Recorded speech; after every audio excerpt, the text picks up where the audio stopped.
이번 시간은 산전 초음파 검사에 대해서 얘기를 하겠고요. 상과 의사에서 초음파라는 거는 내과 의사의 청진기와 똑같아요. 그래서 내과 의사에서 청진기가 아주 기본적인 검사라고 하면 우리 상과 의사는 이 초음파 없이는 솔직히 요즘은 과거에는 뭐 손기술로 해결을 했다라고 하면 요즘은 그것보다는 어떠한 기구를 가지고 검사 도구를 가지고 이제 하는 경향이 많아서 이 초음파 없이는 우리가 산전 진찰을 하기는 굉장히 힘든 시대가 돼서 상과 의사의 청진기 역할을 하는 게 초음파다라고 알고 있으면 되겠고요. 이런 순서대로 할 거고, 초음파라고 하는 거는 초음파잖아요. 그래서 2만 헬츠 이상의 사운드를 우리가 초음파라고 이제 정의를 하는 거고요. 우리가 하이 프리퀀시, 로우 프리퀀시의 트랜스듀서를 사용을 하고 있는데, 하이 프리퀀시라고 하는 거는 바자이널 초음파가 하이 프리퀀시 트랜스듀서가 되겠고, 뭐 예를 들어서 5 내지 8MHz 이 같은 경우에 이제 아주 높은 그러한 하이 프리퀀시 트랜스듀서가 바자이널 트랜스듀서다라고 생각을 하면 되겠고, 로우 프리퀀시는 보통 이제 앱도미널 트랜스듀서가 되겠는데, 뭐 예를 들어서 뭐 1 내지 3MHz 이렇게 낮은 거를 우리가 앱도미널 트랜스듀서는 그러한 로우 프리퀀시 트랜스듀서다라고 이해를 하시면 되겠어요. 그래서 이게 초음파 기계가 되겠고요. 이게 초음파의 모니터, 이제 애기 초음파 영상이 보여지는 모니터고, 여기가 이제 자판기가 되겠고, 여기서 보면 아까 바자이널 트랜스듀서와 앱도미널 트랜스듀서가 있다라고 얘기했는데, 이렇게 길쭉하게 생긴 게 바자이널 트랜스듀서가 되겠고, 이거는 바자이널 안쪽에 들어가서 유테루스 가까이 있는 유테루스라든지 서빅스라든지 아기를 보는 게 이제 바자이널 트랜스듀서가 되겠고, 요거가 이제 납작하게 생긴 요거가 앱도미널 트랜스듀서가 되겠는데, 이거는 이제 산모의 배 쪽에 이제 갖다 대서 초음파를 보는 거가 되겠어요. 그래서 우리가 이러한 바자이널 트랜스듀서는 아주 가까이 있는 쪽을 보는 거기 때문에 우리가 이미지 레졸루션이 굉장히 좋은 걸로 되어 있어요. 대신에 페네트레이션은 약하는 걸로 되어 있어서 이 트랜스듀서보다 훨씬 멀리 있는 쪽은 좀 보기가 힘들고, 가까이 있는 쪽은 굉장히 해상도를 높게 해서 볼 수 있다는 장점이 있고, 앱도미널 트랜스듀서는 페네트레이션은 굉장히 좋은 걸로 되어 있어요. 그래서 깊이 있는 쪽을 볼 때에는 이런 앱도미널 트랜스듀서가 이제 도움이 되지만, 해상도는 이 바자이널 트랜스듀서보다는 조금 더 떨어진다라고 이제 이해를 하면 되겠고, 초음파 기계의 기본적인 개념은 이 프로브에서 트랜스듀서에서 초음파를 계속 지속적으로 내보내고 있고요. 그 내보낸 게 초음파가 어떠한 물체에 반사돼서 들어오는 거를 이 트랜스듀서가 계속 잡아내는 걸로 되어 있어요. 그래서 주고받고 해서 그 받은 걸 가지고 영상을 만들어서 이렇게 이미지로 보여주는 게 초음파 기계다라고 이해를 하시면 되겠어요. 이래서 초음파가 그러면 안전하냐? 그래서 우리가 알라다 프린시플을 사용을 해야 된다라고 되어 있어요. 그래서 우리가 영상을 얻을 수 있는 정도에서 아주 로한 그러한 사용을 해라. 그러니까 과하게 사용을 하거나 하지는 말아라 라는 게 이제 알라다 프린시플이고, 우리가 로우 인텐시티 레인지의 그레이스케일 초음파 이미지는 피탈에 우리가 어드벌산 이펙트가 있지는 않다라고 지금 30년 이상 보고되고 있는 거라서 어느 정도 안전한 진단 방법이 초음파다라고 이제 이해를 하시면 되겠고요. 그럼 이런 초음파를 어떻게 임상적으로 적용하느냐? 먼저 아주 정확하게 프레그넌시 데이팅을 정할 수가 있겠고, 그 다음에 그 외에 피탈 아노말리를 우리가 디텍션 하는데 사용을 하는 걸로 되어 있는데, 정확하게 프레그넌시 데이팅을 할 수 있다는 의미가 우리가 LMP라든지 EDC를 잘 모르는 산모들이 꽤 많아요. 생리가 아주 불규칙하다든지 이런 경우에는 초음파로 아기의 사이즈를 재서 우리가 지금 현재 임신 몇 주에 해당된다, 이거를 아주 임신 초기에 정하는 거는 우리가 산모가 히스토리, 레귤러한 테스트를 하는 히스토리만큼이나 굉장히 정확한 걸로 되어 있기 때문에 우리가 초음파로 정확하게 프레그넌시 데이팅을 할 수 있다. 그 다음에 이제 초음파라는 게 피투스에 아노말리가 있는지 없는지, 그 다음에 산모에 어떠한 유테루스나 아더넥사의 메스가 있는지 없는지 이런 것들을 보는 데에 임상적으로 적용을 하고 있고요. 그래서 루틴 초음파에서 우리가 메이저 피탈 아노말리의 디텍션 레이트는 한 35 내지 50%로 되어 있는데 생각보다 좀 낮죠. 낮은 이유가 이제 이 초음파는 보는 사람의 스킬에 따라서 굉장히 디텍션 레이트가 천차만별로 차이가 나기 때문에 우리가 이렇다라고 생각을 하면 되겠고, 초음파를 아주 잘 보는 사람은 이러한 메이저 피탈 말포메이션은 우리가 뭐 90% 이상 찾을 수 있다라고 이제 되어 있어요. 근데 하지만 보편적으로 봤을 때는 한 50% 정도 우리가 발견할 수 있다라고 생각을 하면 되겠고, 우리가 아노말리가 없다라고 했을 때 초음파로 아노말리가 없는 스페시피시티는 몇 프로 정도 되냐? 90 내지 100% 정도 보이는 걸로 되어 있고요.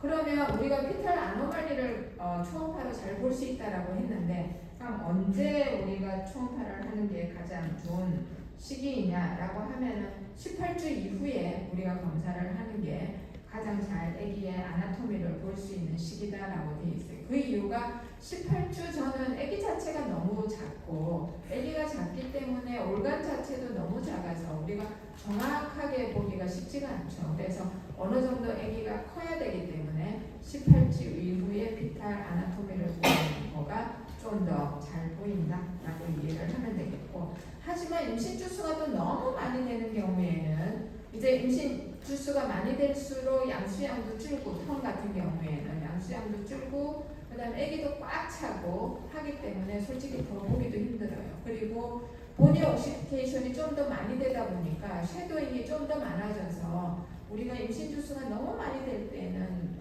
더 보기 힘들 수도 있어요. 그래서 우리가 정밀 초음파를 하는 주수가 보통 우리가 뭐 한 18에서 22주 그 사이에 하는 게 해상도가 아주 좋은 걸로 되어 있어요. 왜냐하면 양수도 아주 풍부하고 아기도 어느 정도 올간도 다 만들어졌고 어느 정도의 크기이기 때문에 그때 우리가 잘 볼 수 있는 시기라고 되어 있고요.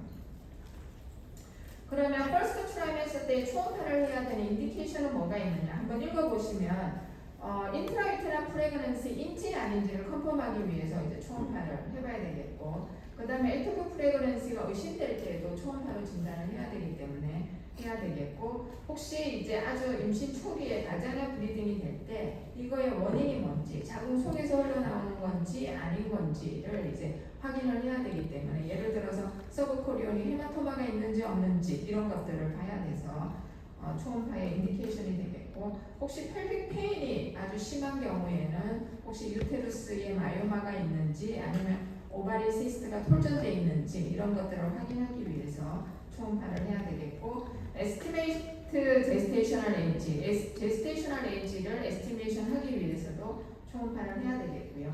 그 다음에 이 임신이 멀티플 프레그넌시인지 아니면 싱글 프레그넌시 확인하기 위해서도 초음파를 해야 되겠고, 그 다음에 아기의 핫빛이 있는지 없는지도 우리가 초음파로 확인해야 되기 때문에 초음파에 적응증이 되겠고, 그 외에 우리가 어떠한 상과적인 실수, 코리오네이 플러스 샘플링이라든지 이런 거를 할 때에는 초음파 가이드 하에 하기 때문에 초음파 검사를 해야 되겠고, 그 외에 엠브리오 트랜스퍼도 초음파 가이드 하에 하는 거고, 그 다음에 혹시 임신 아주 초기인데 루프를 낀 채로 임신하고 있는 경우에는 루프를 빨리 리무브를 해야 되거든요. 그래서 그럴 때도 초음파 가이드 하에 리무브를 해야 되기 때문에 초음파의 인디케이션이 되겠다라고 이해를 하면 되겠고, 그 다음에 그 외에 마타널 펠빅에 메스가 있거나 유테란 아노말리가 있는지도 초음파로 진단을 해볼 수가 있겠고, 혹시 H몰과 같은 제스테이셔널 트로포블라스틱 디지즈가 의심될 때도 초음파를 해야 되겠죠.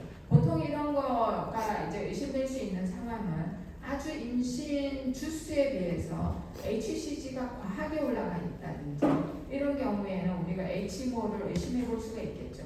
그럴 때는 초음파로 태반에 어떠한 포상 기태의 초음파적인 소견을 보이는지 진단을 하면 되기 때문에 인디케이션이 될 수 있겠고요.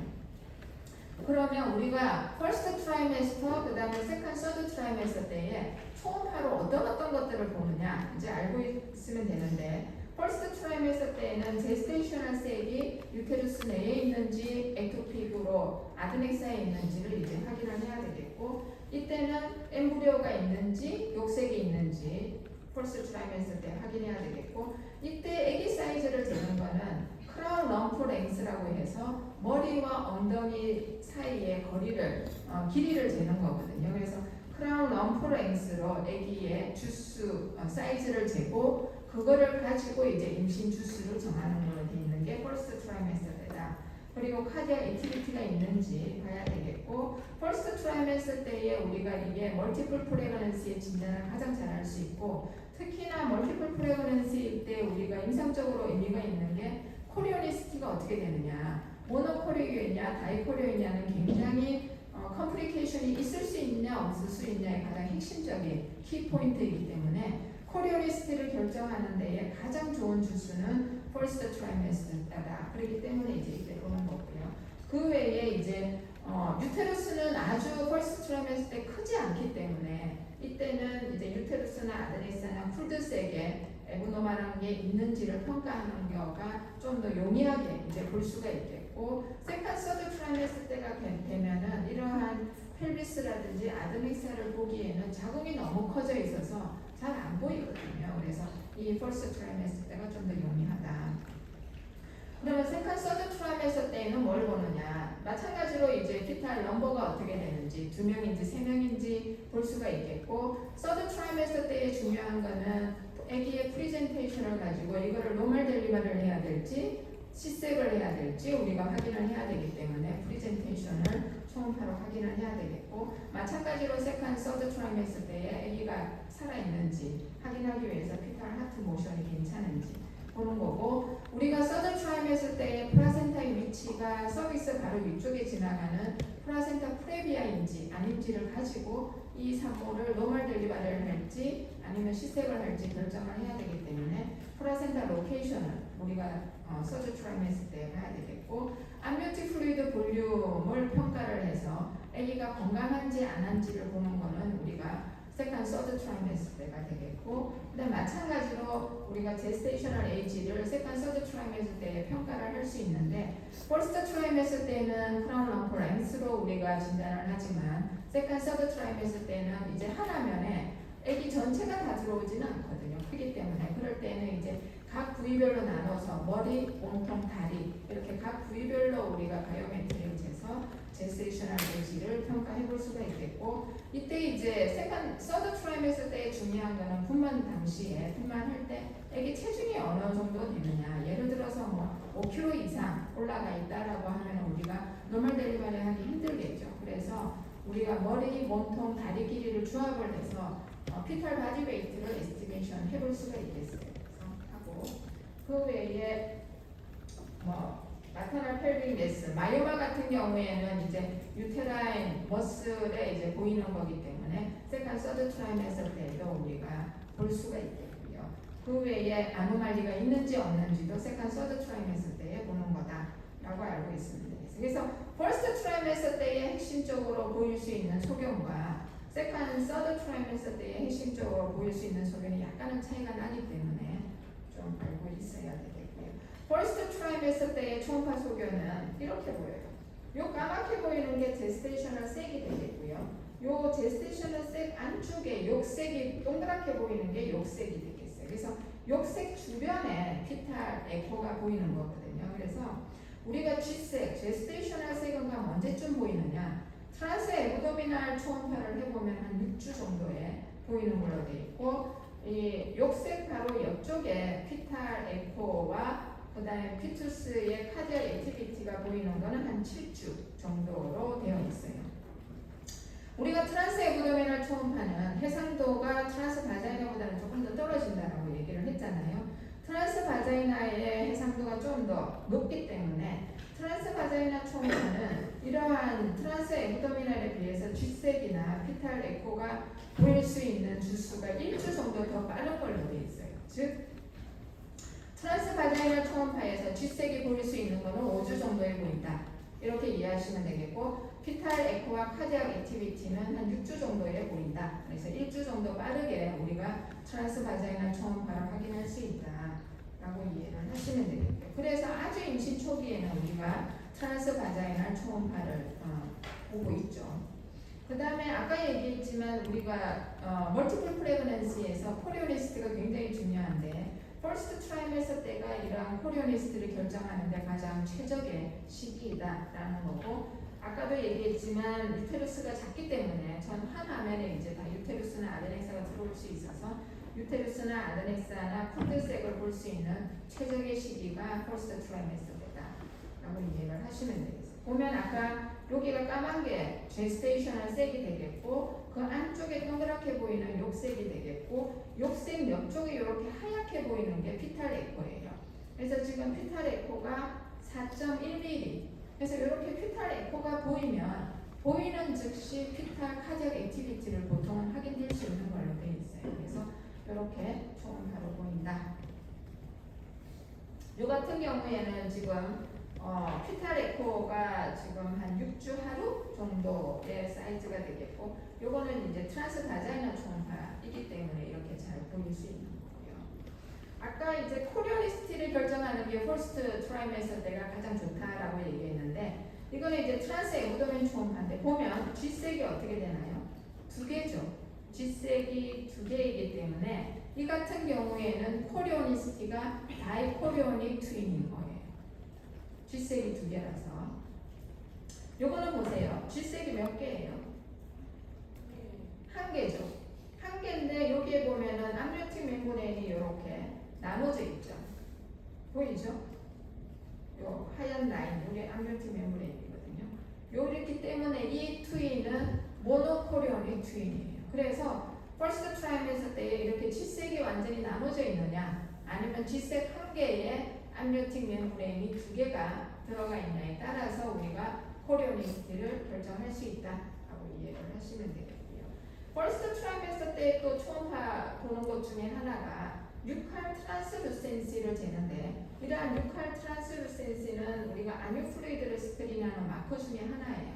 우리가 다운 증후군이라든지 이럴 때 우리가 트라이저미일 때 뉴칼 트란스루센시가 증가하기 때문에 뉴칼 트란스루센시를 측정하는 시기는 임신 10일 내지 14주에 뉴칼 트란스루센시를 재는 걸로 되어 있고 이렇게 아기가 사지칼 뷰로 누워 있을 때 목 뒤쪽에 플루이드가 차 있는 이 부분은 뉴칼 트란스루센시다라고 얘기를 하는 거고 여기를 재서 우리가 한 3mm 이상 늘어나 있으면 조금 에브노멀하게 늘어나 있다라고 생각을 하고 보통 3.5mm 이상 늘어나 있다라고 하면은 우리가 인베이시브한 안유 플루이드 테스트를 꼭 해야 되는 걸로 되어 있어요. 그래서 이러한 안유 플루이드 스크리닝 마커로 이러한 뉴칼 트란스루센시를 가지고 우리가 안유 플루이드를 스크린할 수 있는데 이것만 가지고 안유 플루이드를 스크린할 때 디텍션 레이트는 한 60% 정도밖에 안 되는 걸로 되어 있고 여기에 여러 가지 시럼 마커를 조합했을 때는 우리가 다운 증후군을 디텍션할 수 있는 레이트가 한 85%까지 증가시킬 수 있다. 그렇기 때문에 우리가 뉴칼 트란스루센시만 가지고 우리가 다운 증후군을 스크린하지는 않고 다른 마커를 포함시켜서 디텍션 레이트를 올리고 있어요. 이거는 동영상이 안 되는데 보면은 아기가 사지탈 뷰로 누워 있고요. 이 부분이 뉴칼 트란스루센시가 되겠어요. 이 부분이 목 뒤쪽에. 이 뒤쪽에 하얗게 보이는 거는 암니오틱 멤브레인이라서 이 암니오틱 멤브레인과 뉴칼 트란스루센시의 스킨하고 우리가 잘 구별해서 봐야 된다. 어떻게 보면은 여기까지 다 재가지고 뉴칼 트란스루센시가 넓어져 있는 것처럼 보일 수 있기 때문에 그 구별을 잘 하면서 봐야 된다. 라는 거가 되겠고.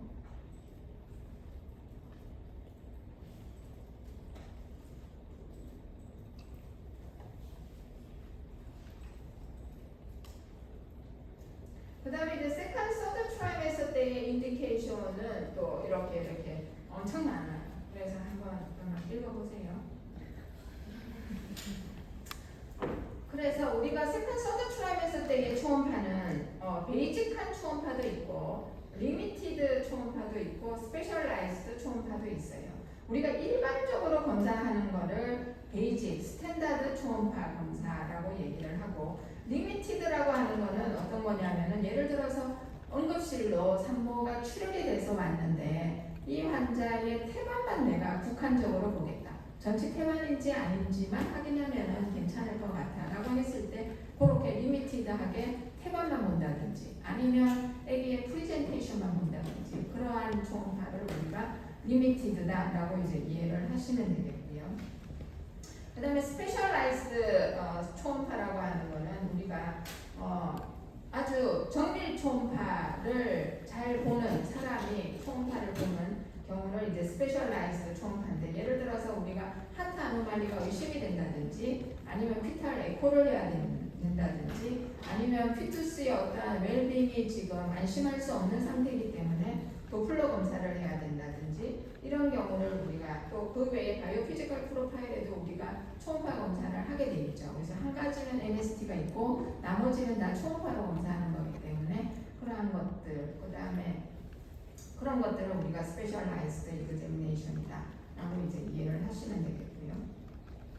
우리가 멀티플 제스테이션일 때는 우리가 아기의 각각을 보는 것도 중요하지만 계속 얘기를 하지만 코리온과 암니온의 넘버가 어떻게 되느냐 다이코리온이냐 아니면은 모노코리온이냐 다이암니오틱이냐 아니면 모노암니오틱이냐에 대한 넘버링이 굉장히 중요하고 그 다음에 각 아기의 사이즈가 거의 비슷한지 각 아기의 사이즈의 차이가 나는지 그리고 각 아기의 암니오틱 플루이드 볼륨을 각각 다 측정을 하라고 이제 되어 있고요. 그러면 일반적으로 보는 스탠다드 초음파에서는 세컨, 서드 트라이메스터 때에 뭘 봐야 되느냐 머리부터 발끝까지 다 봐라고 되어 있어요. 그래서 보면 헤드와 헤드 앤 넥을 봐야 되고 체스트도 봐야 되고 에브덤도 봐야 되고 스파인도 봐야 되고 인스트루멘트도 봐야 되고 제너 그래서 모든 걸 대부분 다 봐라라고 되어 있어요.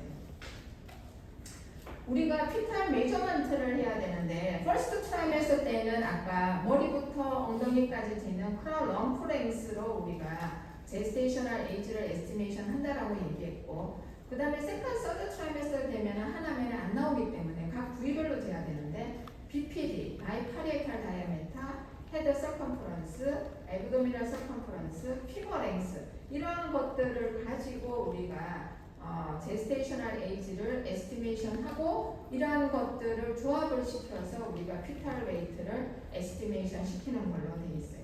그래서 보면 요거가 이제 헤드, 브레인을 보고 있는 거고 여기에서 여기가 엔티리얼 포스티리얼인데 바이파리에탈 다이아메타는 이렇게 재는 거가 바이파리에탈 다이아메타고 요거는 앱도민을 보고 있는 건데 앱도미널 서컴프런스를 재고 요거는 피머 랭스가 되겠는데 피머의 랭스를 재는 게 우리가 일반적으로 기본적으로 하는 바이오메트리다. 세컨 서드 트라이메스터 때의 바이오메트리다라고 이해를 하시면 되겠고 우리가 제스테이셔널 에이지를 에스티메이션 하거나 아니면 피탈 사이즈를 에스티메이션 할 때 예를 들어서 BPD 한 개만 가지고도 할 수 있어요.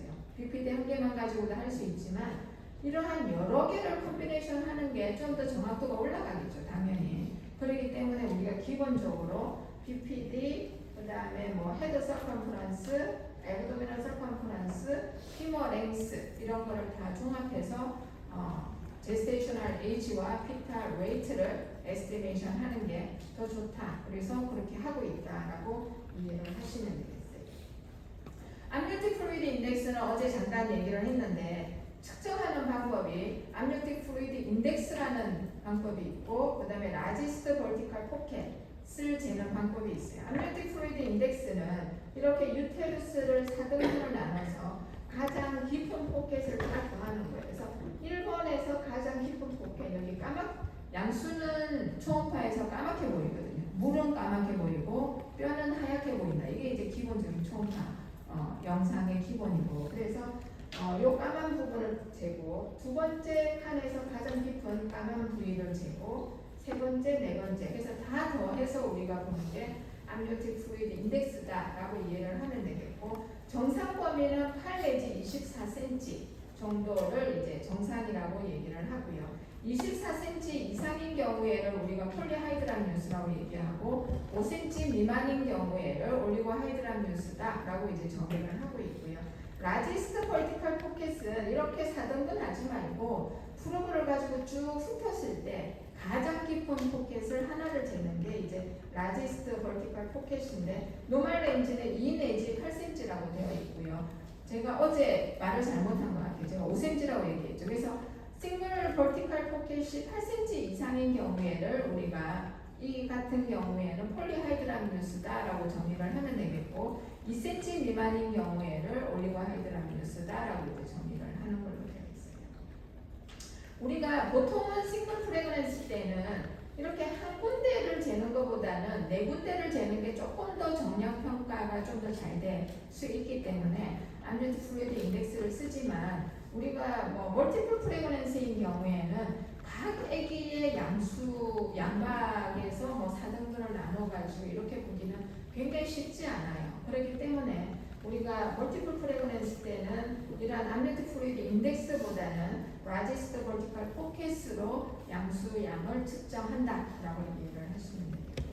3D는 우리가 이렇게 아기의 모양을 다 3D로 만들 수 있고 이 3D를 실시간으로 보는 거를 이제 4D라고 이제 얘기를 하는데 이러한 3D가 2D를 넘어설 수는 없어요. 그래서 아직까지는 기본은 2D이고 그 2D를 조금 더 도와주는 개념으로 이제 3D 초음파를 사용한다라고 이해를 하시면 되겠고 그래서 보면은 3D 사진을 보면 이렇게 눈 뜬 거 보이죠? 이렇게. 그래서 요즘은 해상도가 엄청 좋아져가지고 아기가 소변 누는 거라든지 눈 뜨는 거라든지 뭐 하품하는 거라든지 이런 것들을 전부 다 볼 수 있어요. 그 다음에 이제 노멀, 에브노멀, 피탈, 아나토미에 대해서 보면 이제는 이제 머리부터 발끝까지 다 보라고 얘기했잖아요. 그래서 CNS에서는 뭘 보느냐 우리가 초음파로 3개의 엑시얼 뷰를 가지고 아노말리가 있냐 없냐를 보는 걸로 되어 있어요. 그 3가지 엑시얼 뷰가 트란스 탈라믹 뷰, 트란스 벤트리큘라 뷰, 트란스 세레벨라 뷰 즉 탈라무스를 지나가는 트란스 탈라믹 뷰에서는 우리가 이때 바이파레탈 다이아메타라든지 헤드 서컴프런스를 재는 레벨이 트란스 탈라믹 뷰라고 이해를 하시면 되겠고요. 그 다음에 거기에서 살짝 머리 위쪽으로 약간 돌리면 이게 트란스 A가 트란스 탈라믹 뷰예요.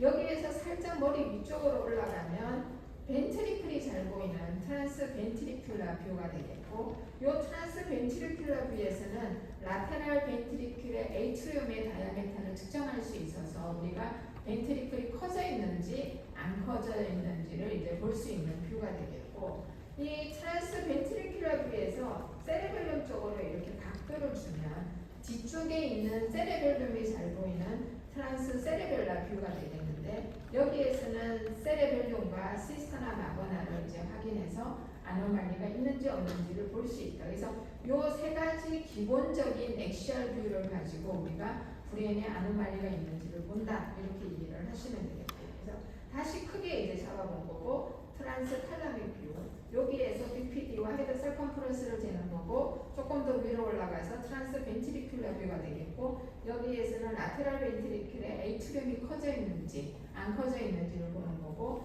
여기에서 세레벨룸 쪽으로 각도를 주면 이렇게 뒤쪽에 세레벨룸의 모양이 보이고 이 세레벨룸 뒤쪽이 우리가 CSF가 고여있는 여러 부분이 있죠. 뭐 벤트리클도 고여있지만 시스턴도 있잖아요. 그래서 시스턴 중에 가장 큰 부분이 시스터나 마그나거든요. 그래서 세레벨룸 뒤쪽에 시스터나 마그나를 우리가 확인할 수 있고 시스터나 마그나가 커져 있는지 안 커져 있는지 이러한 트란스 세레벨라 플레인에서 확인할 수 있다. 그러면 이런 CNS 아노말리는 어떻게 보이느냐? 가장 우리가 진단하기 쉬운 게 뉴럴 튜브 디펙트가 이제 가장 진단할 수 있는 아노말리 중에 하나인데 가장 흔한 컨제니탈 아노말리는 하타 아노말리고요. 두 번째로 흔한 컨제니탈 아노말리가 뉴럴 튜브 디펙트로 되어 있어요.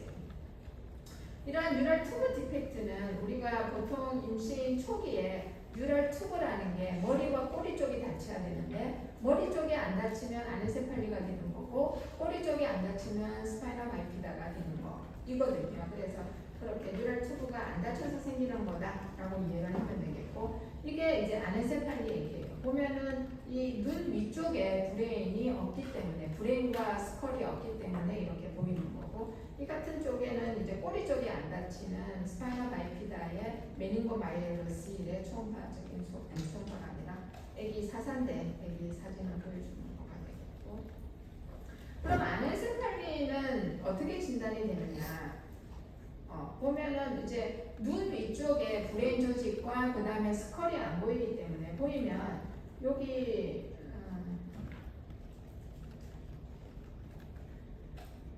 요게 눈이거든요. 근데 눈이 이쪽에 이게 스컬이 있지도 않고 브레인의 정상적인 브레인도 없으면서 아모폴스한 그러한 조직으로 이제 둘러싸여 있는 그런 모양을 보이면 우리가 아넨세팔리다라고 진단을 하고 이게 이 임신 초기이기 때문에 이렇게 아모폴스한 브레인 조직이 있지만 점점 더 양수에 노출되면 이러한 아모폴스한 브레인 조직도 없어져요. 그래서 깎인 것처럼 이제 브레인 조직이 없어진다라고 이해를 하면 되겠고 이러한 아넨세팔리가 초음파로 진단된 아노말리 중에 첫 아노말리가 아넨세팔리예요. 그 정도로 진단이 쉽다. 옛날에 체온파의 해상도가 안 좋았을 때도 아넨세팔리가 처음으로 진단될 정도이니 진단이 굉장히 쉽다. 100% 정확도를 가지고 진단할 수 있다. 그런 거고 우리가 보통 아넨세팔리는 하이드람요스를 동반하기 때문에 해상도가 더 좋겠죠. 초음파의 양수가 좀 많으면 해상도가 더 좋아지기 때문에 진단이 더 잘할 수 있다. 이해를 하시면 되겠고 이거는 아넨세팔리 애기의 3D 사진이 되어 있는데 얼굴이 있고 얼굴 위쪽에 이게 브레인 정상적인 브레인 조직이 아니라 아모폴스한 브레인 조직이고 이거는 임신 초기이기 때문에 그런데 점점 더 진행되면 이것도 양수에 씻겨져 가지고 브레인 조직이 거의 안 보이는 아넨세팔리 특징적인 아넨세팔리 소견을 보일 수 있다 하면 되겠고 아까 이제 스파이너 바이피다라고 얘기를 했는데 우리가 머리 쪽이 스컬이 안 다치는 거를 세팔로세일이라고 하고 그 다음에 꼬리 쪽에 스파인이 안 다쳐서 우리가 메닝스가 나오는 거를 메닝고시이라고 이제 얘기를 하는데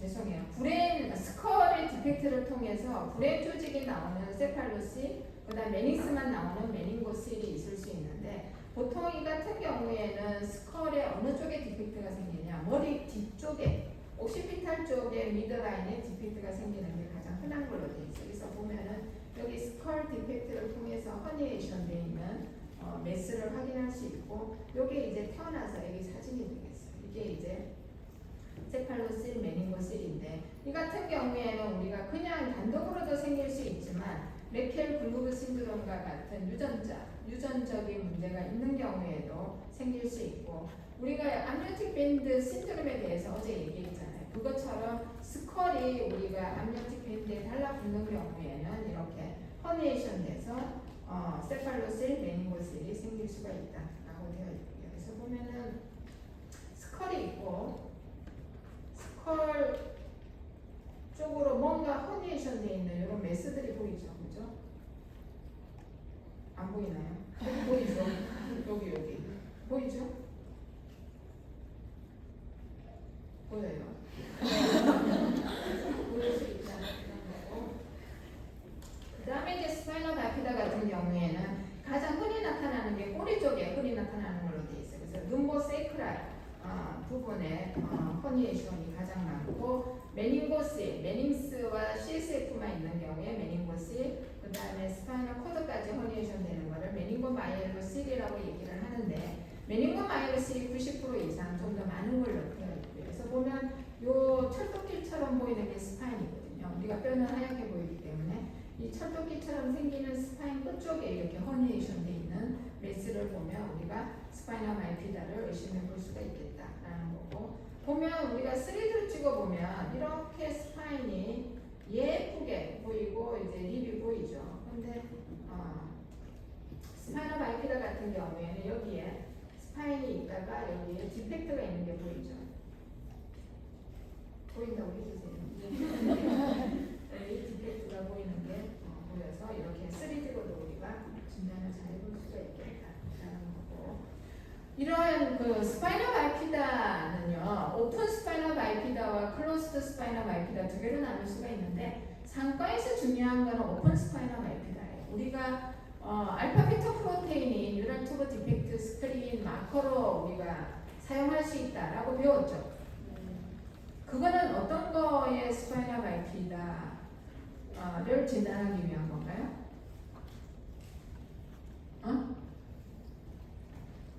알파 비타 프로테인은 오픈 뉴럴 튜브 디펙트인가요? 클로스드 뉴럴 튜브 디펙트인가요?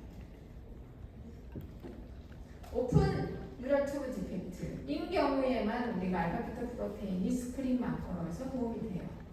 왜냐하면 오픈이라는 뜻은 스킨에 디펙트가 있다는 거예요. 피투스의 스킨에 디펙트가 있다. 피투스의 스킨에 디펙트가 있기 때문에 우리가 알파 비타 프로테인이라고 하는 게 뭐예요? 피투스의 메이저 프로테인이 알파 비타 프로테인이에요. 그래서 그 스킨 디펙트를 통해서 피투스의 메이저 프로테인이 양수내로 흘러들어가요. 스킨 디펙트가 있기 때문에. 그래서 양수내에 알파 비타 프로테인이 올라가는 거예요. 양수내에 알파 비타 프로테인이 올라가기 때문에 농도 차에 의해서 엄마한테로 알파 비타 프로테인이 농도가 들어간다 해서 마터널 시룸에 알파 비타 프로테인이 올라가는 거예요. 무슨 말인지 알죠? 그러면 스킨에 디펙트가 없으면 어떻게 될까요? 엄마의 알파 비타 프로테인은 올라갈 수가 없어요. 그죠? 양수내에 증가되어 있지 않기 때문에 올라갈 수 없다. 그래서 우리가 이러한 알파 비타 프로테인 스크린 검사를 하는 것도 오픈 뉴럴 튜브 디펙트를 우리가 디텍션 하기 위해서 검사하는 거다. 그런데 클로스드 뉴럴 튜브 디펙트는 솔직히 산전에 우리가 진단이 굉장히 어렵고 초음파로도 굉장히 힘들기 때문에 우리가 거기에 별로 포커스를 두지는 않고, 그리고 예후도 그렇게 나쁘지는 않거든요. 그래서 우리가 상과에서 포커스를 두는 거는 오픈 뉴럴 튜브 디펙트다. 그렇기 때문에 그거를 스크린하기 위해서 알파 비타 프로테인도 나온 거고 하다라고 이해를 하시면 되겠고요. 그러면 이런 오픈 스파이널 바이피다가 이제 있을 때 꼬리 쪽에 메스가 보이는 건데, 이 꼬리 쪽에 메스가 굉장히 작은 경우에는 초음파로 놓칠 수가 있어요. 우리가 그렇기 때문에 그러면 굉장히 걱정되는 부분인데, 다행히도 우리가 이러한 오픈 스파이널 바이피다가 있을 때 99.6%에서는 인트라크라니얼 파인딩을 동반하기 때문에 간접적으로 우리가 브레인만 보더라도 이게 오픈 뉴럴 튜브 디펙트가 꼬리 쪽에 있을 건지 없을 건지를 간접적으로 우리가 알 수 있다라고 되어 있어요. 그래서 그러면 오픈 스파이널 바이피다일 때 나타나는 인트라크라니얼 파인딩은 뭐냐? 아놀드 키아리 타입 2 말포메이션이 생기는 걸로 되어 있어요. 아놀드 키아리 타입 2 말포메이션의 발생 기전은 뭐냐면, 우리가 꼬리 쪽에 구멍이 났기 때문에 이제 그 네거티브 프레셔가 쭉 생기는 거거든요. 그래서 쭉 그 스파인 쪽으로 잡아당긴다고 생각하면 돼요. 스파인 쪽으로 잡아당기면 이 머리 뒤쪽에 있는 세레벨룸이라든지, 아까 세레벨룸 뒤쪽에 시스타나 마그나가 있다고 그랬잖아요. 시스타나 마그나들이 다 아래쪽으로 허니에이션 될 수밖에 없어요. 그러한 일련의 변화들을 우리가 아놀드 키아리 타입 2 말포메이션이다 라고 이제 이해를 하시면 되겠고요. 그래서 이 뒤쪽으로, 머리 뒤쪽으로 네거티브 프레셔가 걸려서 쫙 잡아 당기기 때문에 이 프론탈 본이 이렇게 노칭이 되고요. 이런 프론탈 본의 노칭이 꼭 레몬처럼 보인다라고 해서 레몬 사인이라고 하고 있어요. 초음파로는. 그 다음에 세레벨룸이 우리가 허니에이션 된다라고 했잖아요.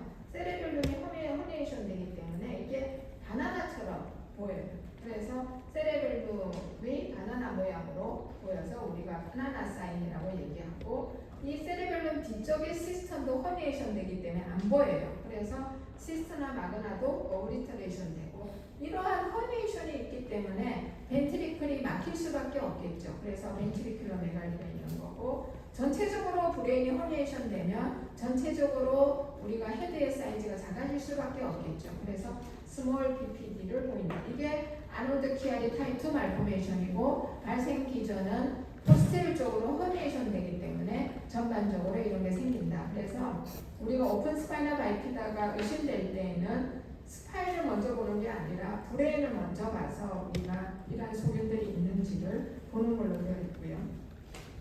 과일이 몇 개가 나와요, 그죠? 애플 없죠.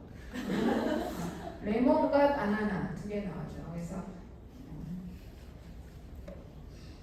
그래서 우리가 이런 스파이나 바이피다를 진단할 때 인트라크라니얼 사인은 있으면서 스파이나 디펙트가 초음파로 안 보이는 경우에는 우리가 스페셜라이즈드 타겟 초음파를 해서 진짜로 있는지 없는지를 이제 봐줘야 되겠고요. 그래서 잘 보는 사람이 보면 보일 수도 있기 때문에 이제 봐야 되는 거고, 거기에서도 안 된다 그러면 우리가 양수 내에 알파비토 프로테인이라든지 아세틸콜린 에스테라제 검사를 해서 우리가 오픈 스파이널 바이피다가 있는지를 이제 확인해 볼 수 있겠다라는 거고, 양수 내에 알파비토 프로테인은 증가하는 거고 아세틸콜린 에스테라제는 검출이 되는 거죠. 그래서 검출만 되면 이거는 스킨에 디펙트가 있다라고 생각을 하기 때문에 진단을 해볼 수가 있겠죠.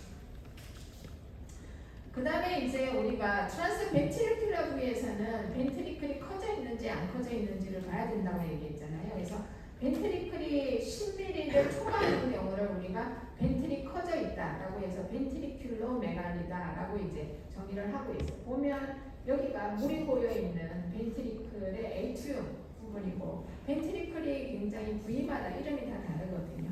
그래서 벤트리클의 에이트리움 부위가 10mm를 초과하면은 우리가 벤트리큘로 메갈리다라고 이제 이해를 하면 되겠고, 벤트리큘로 메갈리가 생길 수 있는 기전을 보면 CSF가 많이 만들어지면 벤트리큘로 메갈리가 생기겠죠.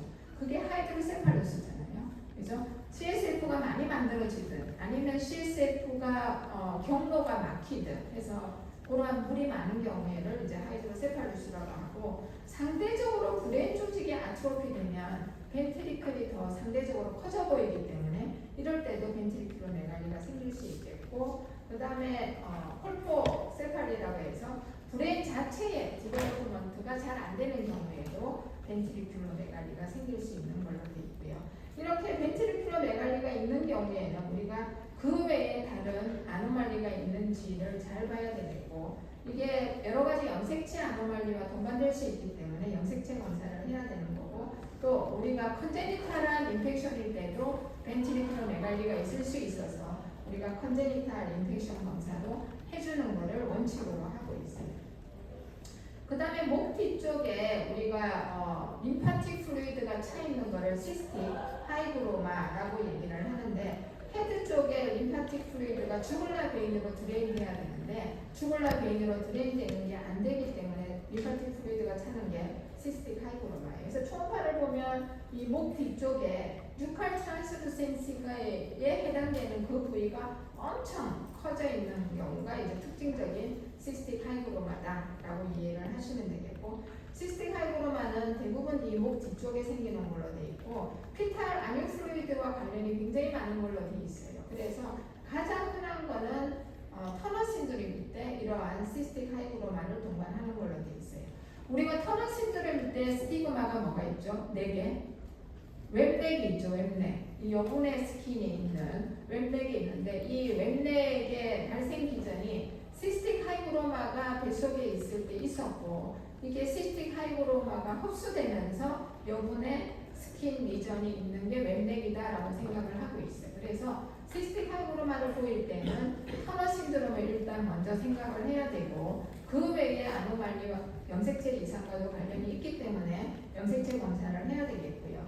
그 외에 이제 제네틱 신드롬, 누난 신드롬 같은 경우에도 이러한 시스틱 하이그로마를 동반할 수 있는 걸로 되어 있어요. 이러한 시스틱 하이그로마가 사이즈가 적고 그 다음에 스폰테너스하게 점점 줄어들어서 레졸루션 되는 경우에는 예후가 좋지만, 이러한 시스틱 하이그로마가 점점 더 커져서 우리가 하는 경우에는 하이드록스 피탈리스라고 해서 프로라 에피존도 차고 아사이티스도 차고 스킨도 에데마가 오는 하이드록스 피탈리스가 생기는데, 이런 하이드록스 피탈리스가 생기면 예후는 엄청 나쁜 걸로 되어 있어요. 그 다음 페이스에서는 우리가 눈 사이의 거리라든지 이런 것들을 다 볼 수는 있는데, 가장 흔한 페이스의 아노말리가 크레프트 립이 되겠죠. 그래서 보면은 여기 사이에 이 립 사이에 크레프트 립이 있는 거를 볼 수가 있어요. 보이죠? 볼 수 있고, 그 다음에 소락스 같은 경우에는 소락스 내에 렁과 하트가 있는 거잖아요. 그래서 렁은 한 20 내지 25주에 잘 보일 수 있는 걸로 되어 있는데 이게 이제 소락스의 액시얼 뷰다라고 생각을 하면 되겠어요. 소락스에 이렇게 하트가 4개의 방으로 보이고 하트 주변이 다 렁이 되는 거죠. 렁이 되는데 이 렁 쪽이 정상에서는 이렇게 호모지너스하게 보여야 되는데 여기를 보면요. 어때요? 여기가 하트가 있고 여기가 메스가 있죠. 이렇게 시스틱한 메스를 보이는 경우가 있는데 이렇게 시스틱한 메스를 보이는 경우는 시스틱 아데노마토이드 말포메이션이라든지 풀모나리 시케스트레이션이라든지 브론코제닉 시스트나 카일로소라스와 같은 여러 가지 아노말리가 동반될 수 있다라고 이해를 하시면 되겠고요. 그래서 렁에도 여러 가지 아노말리가 있을 수 있고 시스트도 생길 수 있고 물도 보일 수 있다 이렇게 이해를 하면 되겠고 그 다음에 소락스에서 볼 수 있는 게 다이프라마틱 허니아가 되겠죠. 다이프라마틱 허니아 같은 경우에는 90%가 레프트 사이드 포스티어에서 허니에이션 되는 걸로 되어 있어요. 즉 우리가 뭐가 올라온다? 레프트 포스티어 쪽에 뭐가 있죠? 뱃속에 스토막이 있잖아요. 그죠?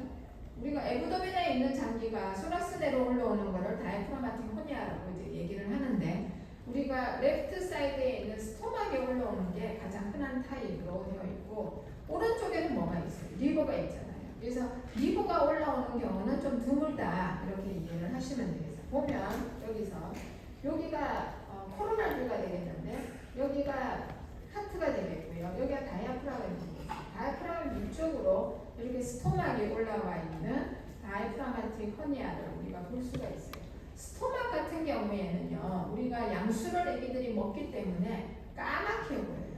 그래서 까맣게 보이는 거는 스토막이다 이렇게 이해를 하시면 되겠고요. 그래서 레프트 사이드의 다이프라마틱 허니아 같은 경우에는 이렇게 아까 얘기했지만 소락스 레벨에서 우리가 스토막이 보여야 되겠죠. 그래서 시스틱한 스트럭처를 보인다든지 그 다음에 피탈 체스트에서 우리가 페리스탈시스 우리가 스토막이라든지 인테스틴 같은 경우에는 페리스탈시스 하는 게 특징이기 때문에 페리스탈시스 하는 우리가 GI 트랙을 보면 확인할 수 있겠고 그 다음에 이제 소락스 내로 스토막이 올라와 있기 때문에 에브도멘 내에서 소락스를 확인을 못하겠죠. 그리고 우리가 이렇게 레프트 쪽에 하트가 있어야 되는데 그쪽으로 스토막이라든지 인테스틴이 올라오기 때문에 이 하트를 밀겠죠. 그래서 메디아스티나 시프트가 일어나는 거고 그 다음에 에브도멘의 장기가 이제 다 소라스로 올라오기 때문에 에브도멘의 서컴플러스가 당연히 작아지고요. 아기가 스토막이 이제 위로 올라오고 하니까 컨디션이 떨어질 수밖에 없죠. 그렇기 때문에 아기가 양수를 잘 먹을 수 있을까요? 잘 못 먹겠죠. 그렇기 때문에 폴리아이드라면서 동반할 수 있고 이러한 다이프라마틱 허니아는 메이저 아노말리를 한 50%에서 동반할 수 있기 때문에 다이프라마틱 허니아가 진단될 때는 그 외에 다른 아노말리가 있는지를 봐야 되는 거고 또 염색체 동반율도 꽤 높은 걸로 되어 있어요. 그래서 이러한 정밀 초음파뿐만 아니라 염색체 검사까지 동반을 해줘야 된다라고 되어 있고요. 하트는 우리가 아까 소락스가 보이는 레벨에서 하트도 다 볼 수 있는데 하트 아노말리가 가장 흔한 컨제니탈 아노말리이기 때문에 하트도 이제 잘 봐야 되는 걸로 되어 있고요. 근데 이제 하트 아노말리가 있는 경우에는 다른 구조적인 기형이 있는지도 잘 봐야 되겠고 다른 염색체 아노말리가 있는지도 잘 봐야 되는 걸로 되어 있어요. 그래서 하트는 보기도 힘들지만 하트가 진단됐을 때는 그 외에 다른 어소시에이티드 아노말리나 염색체 동반율이 높기 때문에 그러한 검사들을 진행해야 된다라고 이제 이해를 하시면 되겠고요. 이러한 하트 아노말리하고 흔히 동반되는 염색체 아노말리로는 다운 에드워드 파타우 터너 신드롬인데 이제 안유 플루이드를 잘 동반하는 걸로 되어 있고 이러한 하트너가 어떻게 보느냐 포챔버뷰 4개의 방이 잘 보이는 이게 포챔버뷰거든요. 포챔버뷰도 봐야 되고 그 다음에 아웃플로 트랙도 봐야 돼요. 예를 들어서 레프트 벤트리클에서 에오타가 나가고 라이트 벤트리클에서 풀모나리 아테리가 나가는 아웃플로 트랙 이런 것들도 봐야 되고 그 다음에 하트 비트가 괜찮은지 웨이트라든지 리듬이 우리가 아리드미아가 없는지 이런 것들을 다 차근차근 다 봐야 되는 거예요. 우리가 하트를 잘 봐야 되는 그냥 루틴하게 아까 본 4개의 방이 괜찮고 그 다음에 각각의 그레이트 레셀이 각 벤트리클에서 잘 나가고 이런 것들을 루틴하게 보는데 그거 외에 좀 더 피탈 에코까지 해야 되는 경우는 어떤 것들이 있느냐. 그래서 이거 보시면 우리가 포체포비에서 에브노멀한 소견을 보이거나 아리드미아를 보이거나 또는 엑스트라카디아 아노말리를 보일 때 혹시 동반된 심장 기형이 있는지를 보기 위해서 봐야 되겠고 그 다음에 하트 디펙트 아기를 낳았다든지 부모 중에 한 명이 하트 아노말리를 가지고 있다든지 그다음에 엄마가 DM을 가지고 있는 경우 그 다음에 테라포젠에 익스포즈 됐거나 아기가 나운임면 하이드로스가 있다든지 그 다음에 제네틱 신드롬을 가지고 픽투스가 있는 경우에는 피탈 에코까지 하트를 가장 면밀하게 잘 봐야 된다라고 이해를 하면 되겠고 아까 포텐트 뷰를 봐야 된다고 얘기했잖아요. 그래서 보면은 4개의 방이 아주 잘 보여요. 나눠져가지고 그래서 보통 이런 포텐트 뷰를 가지고 하트 아노말리를 디텍션 할 수 있는 레이트가 로 리스크에서는 한 15% 정도 볼 수 있지만 하이 리스크에서는 한 80%까지도 이러한 포체브 뷰만으로도 우리가 잘 볼 수 있는 걸로 되어 있고요. 그 다음에 이제 GI 트랙을 봐야 되는데 GI 트랙은 아까 얘기했지만 스토막은 이렇게 양수를 먹고 있기 때문에 까맣게 보여요. 그래서 이러한 스토막을 언제부터 볼 수 있느냐 임신 14주 이후부터는 스토막을 확인할 수 있는 걸로 되어 있고 만약에 스토막이 안 보이는 경우에는 여러 가지 것들을 좀 생각을 해봐야 되는데 T 피출라, 에소파구스가 아트레지아가 있고 그리고 T 피출라가 있는 경우에는 스토막으로 양수가 잘 못 들어가기 때문에 스토막이 잘 안 보이겠죠. 그리고 다이프라마틱 허니아 같은 경우에는 에브도멘 내에 스토막이 없고 소락스 내에 스토막이 있기 때문에 에브도멘 내에 스토막이 안 보이는 걸로도 우리가 의심해 볼 수가 있겠고 그 외에 에브도미널 월 디펙트라든지 유롤로지컬한 에브노멀리티가 있으면 이게 수화여행을 잘 안 하거든요. 그렇기 때문에 스토막이 안 보일 때는 우리가 이러한 에브노멀한 소견들을 의심해 볼 수 있겠다라고 생각을 하면 되겠고 하지만 애기도 우리 사람처럼 먹고 싶을 때 먹고 안 먹고 싶을 때 안 먹어요. 그래서 양수를 안 먹고 싶을 때 안 먹을 수 있잖아요. 양수를 안 먹으면 어떻게 볼까요? 스토막이 안 보여요.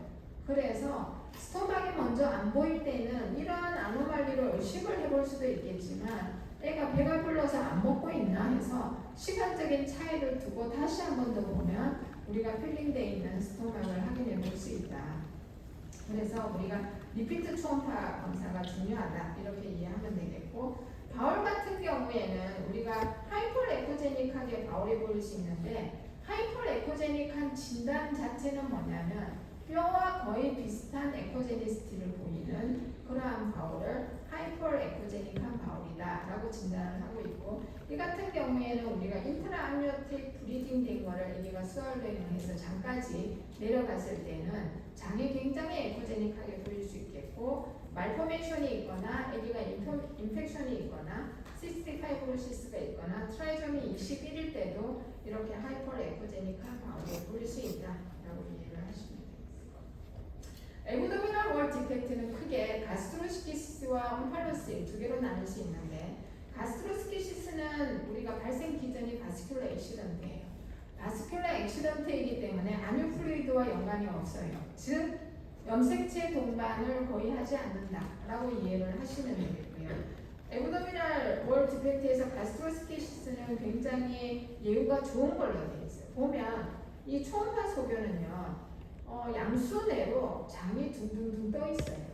그래서 양수 초음파 소견은 엄청 흉측해 보이는데 이게 안유 플루이드라든지 말포메이션을 동반하지 않는 그냥 액시던트이기 때문에 우리가 태어나서 수술해주면 아무 문제 없이 잘 자랄 수 있는 예후가 아주 좋은 거다라고 이해를 하시면 되겠고요. 그래서 요 애기는 이제 태어나서 이제 가스트로스키시스가 있었던 애기인데 웅브리칼 코드 옆쪽에 파라메디안 쪽에 에브도미널 월 디펙트를 통해서 우리가 인테스틴이 허니에이션 되는 거기 때문에 이렇게 보이는 걸로 되어 있고요. 아까 얘기했지만 초음파 소견은 양수 내에 둥둥둥 떠 있는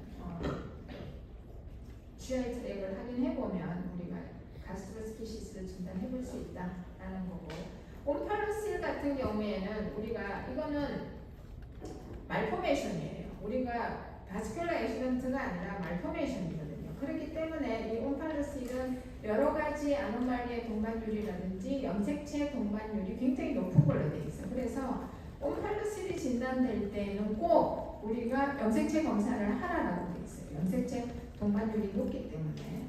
근데 초음파 소견은 굉장히 깔끔하게 보여요. 왜냐하면 옴브리쿠스 쪽으로 허니에이션 돼 있는 메스가 보이지만 그 메스가 이렇게 셀에 의해서 둘러싸여 있거든요. 둘러싸여 있어서 초음파 소견은 굉장히 깔끔해 보이지만 예우는 가스트로스키시스에 비해서 좀 더 많이 나쁘다 이렇게 이해하면 되겠고, 우리가 아뉴 플루이드와 동반율이 35 내지 60%이기 때문에 꼭 염색체 검사를 해야 되겠고, 동반될 수 있는 아뉴 플루이드는 핫타우 에드워드가 이제 흔한 걸로 되어 있고, 그 외에 다른 메이저 아노말리도 50 내지 70%에서 동반되기 때문에 우리가 정밀하게 다른 아노말리가 있는지 염색체 이상이 있는지를 봐야 되겠고요.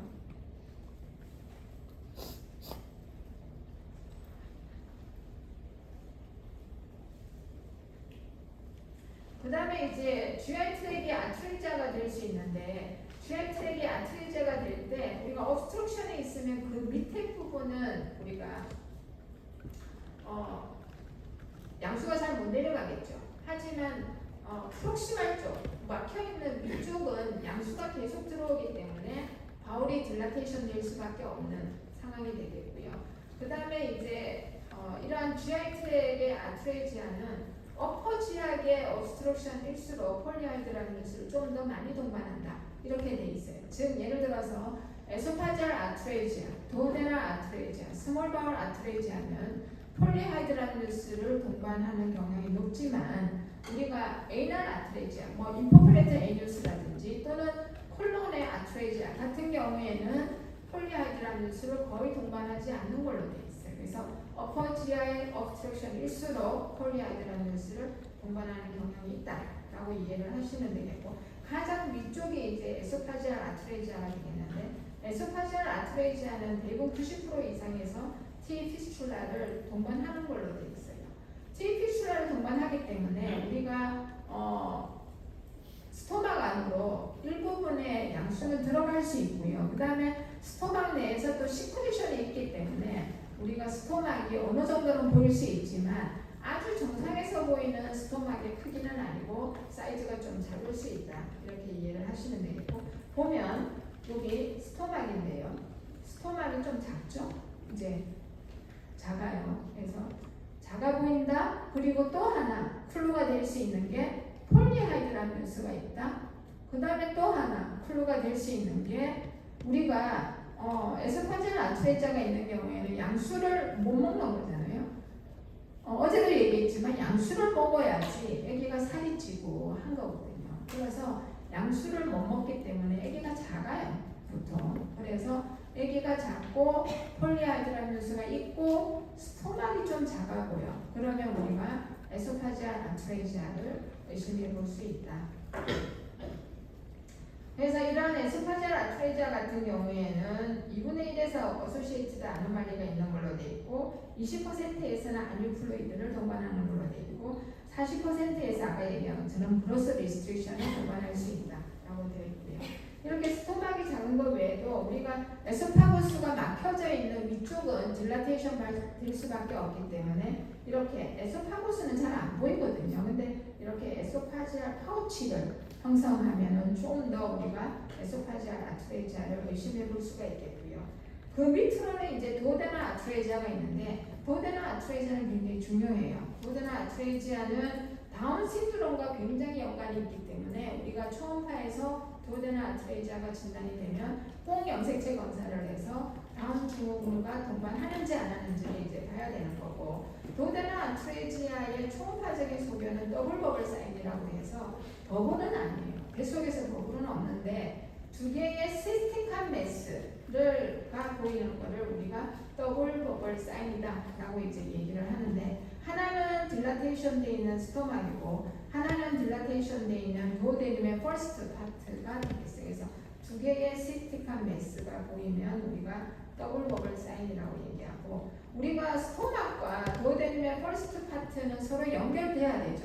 우리가. 그래서 요거를 트레이스를 해보면 요 스토막과 그 다음에 도데늄의 퍼스트 파트가 이렇게 서로 연결되는 거를 꼭 확인해야만이 우리가 도데널 아트레지아를 진단할 수 있어요. 예를 들어서 정상적인 스토막이 보이고 이 시스틱한 메스는 다른 시스트일 수 있거든요. 오멘탈 시스트라든지 메센테리 시스트라든지 오바리안 시스트일 수 있기 때문에 그런 거는 이 스토막하고 서로 연결이 안 되잖아요. 그래서 우리가 이러한 도데널 아트레지아의 초음파적인 소견은 더블 버블 사인이고 이 두 개의 버블이 서로 커넥션 되어 있는 것까지 확인을 해야 되는 게 굉장히 중요한 소견이다.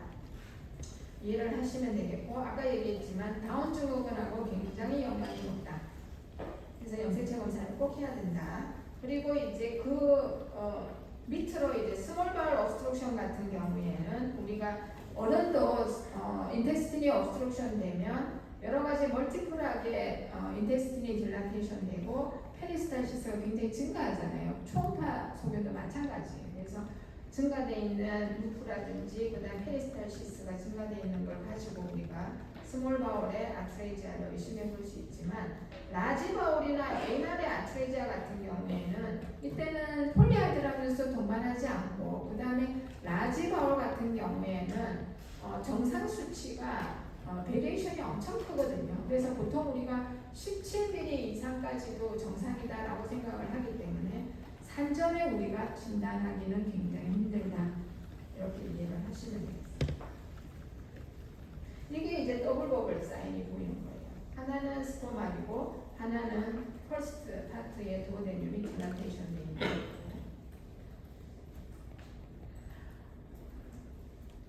그 다음에 이제 키드니와 유리너리 트랙을 보면 양쪽 키드니는 스파인을 중심으로 이렇게 양쪽으로 보여요.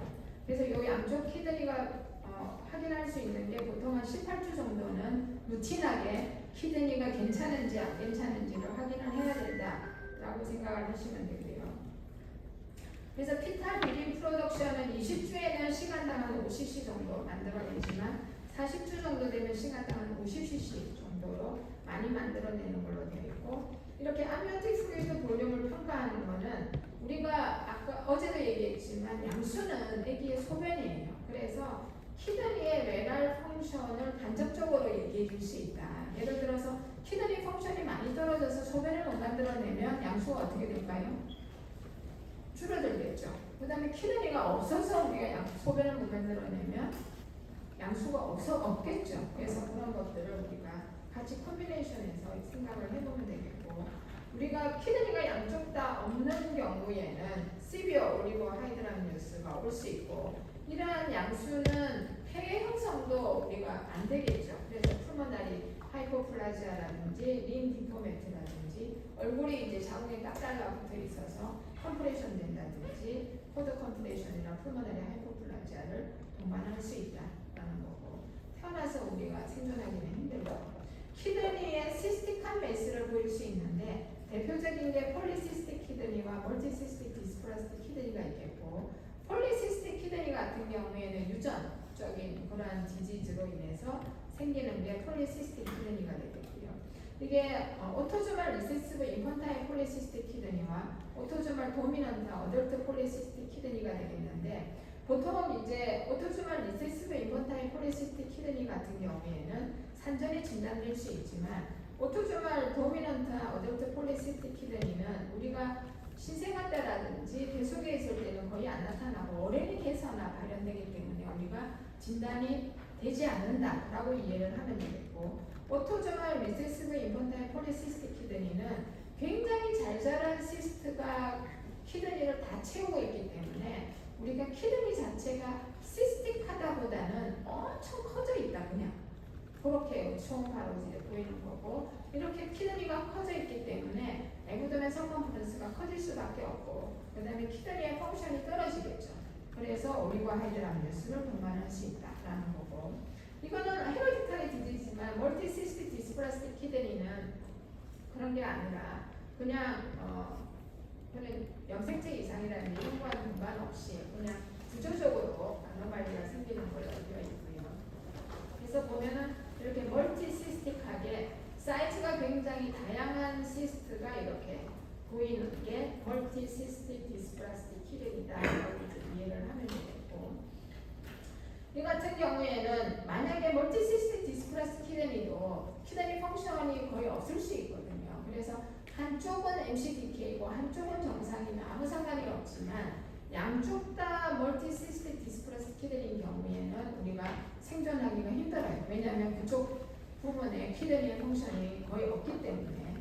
그래서 두 개가 다 생기는 경우에는 좀 치명적일 수 있다라고 이해를 하시면 되겠고, 그 다음에 유테로펠빅 정션이 obstruction이 돼서 우리가 소변이 잘 못 내려가는 병이 있을 수 있는데, 우리가 네오네탈 하이드로네프로시스의 가장 흔한 원인이 유테로펠빅 정션의 obstruction이에요. 즉 레날 펠비스와 유레터의 그 부분이 우리가 obstruction이 돼서 소변이 못 내려가서 키드니 내에 레날 펠비스와 캘릭스가 늘어나는 게 대표적인 초음파적인 소변이다라고 이해를 하면 되겠고, 보통은 메일에서 좀 더 흔한 걸로 되어 있어요. 보면 여기가 키드니거든요. 키드니인데 유레터는 안 보이는 게 맞고요. 근데 유레터와 레날 펠비스 사이의 정션에 obstruction이 와서 레날 펠비스와 캘릭스가 이렇게 딜라테이션, 레날 펠비스와 캘릭스가 딜라테이션 되는 게 UPJ obstruction의 초음파적인 소견이다라고 이해를 하시면 되겠고,